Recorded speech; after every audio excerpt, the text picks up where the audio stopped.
We now look at the descendants of those black slaves and red masters and what they're doing today. We start at what was great-grandpa Harry Ford's homestead in Creek Country. Home now of the Dean family, the owner, Herman Dean, one of about 10 black farmers still left in the area. Another was his brother-in-law, 66-year-old Sherrod Parker, the former sheriff of Wagner County, Oklahoma, still living on the allotment his family received from the Creek tribe.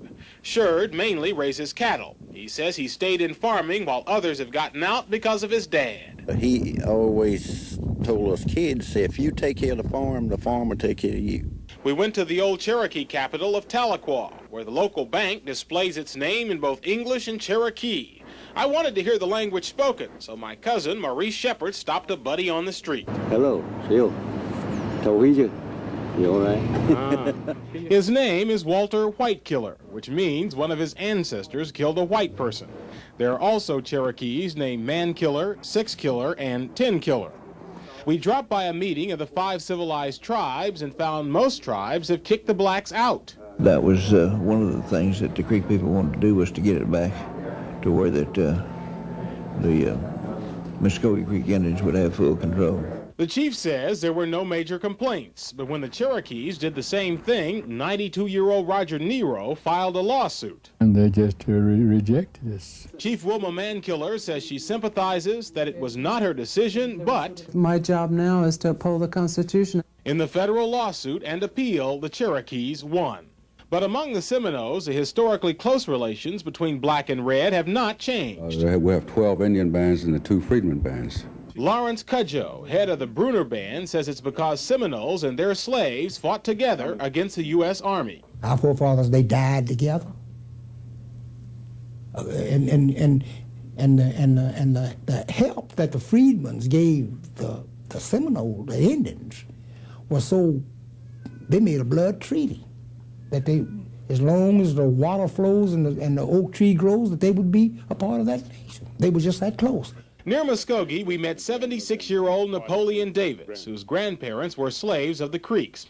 He's a retired carpenter who's building this. Well, I'm trying to build a shrine. They call Oklahoma Creek Freedmen Shrine, dedicated to the memory of the Creek Freedmen.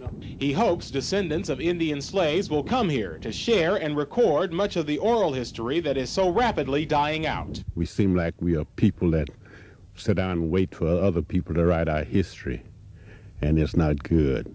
He says he doesn't know if he'll be healthy enough or live long enough to finish his shrine, but he says his 3 children have promised if he doesn't finish it, they will. Get your pencils ready if you want more information about black slaves, red masters.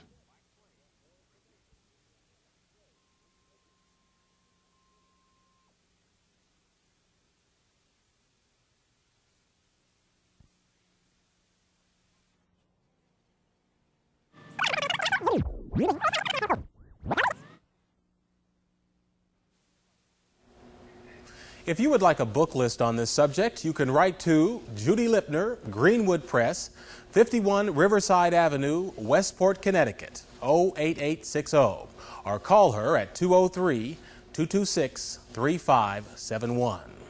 We leave you today back in Oklahoma with Napoleon Davis, his shrine, and his thoughts. I'm Sam Ford. I'm trying my best to say something that they couldn't say or didn't say, something that they might want to say and couldn't say. So that's what it's all about.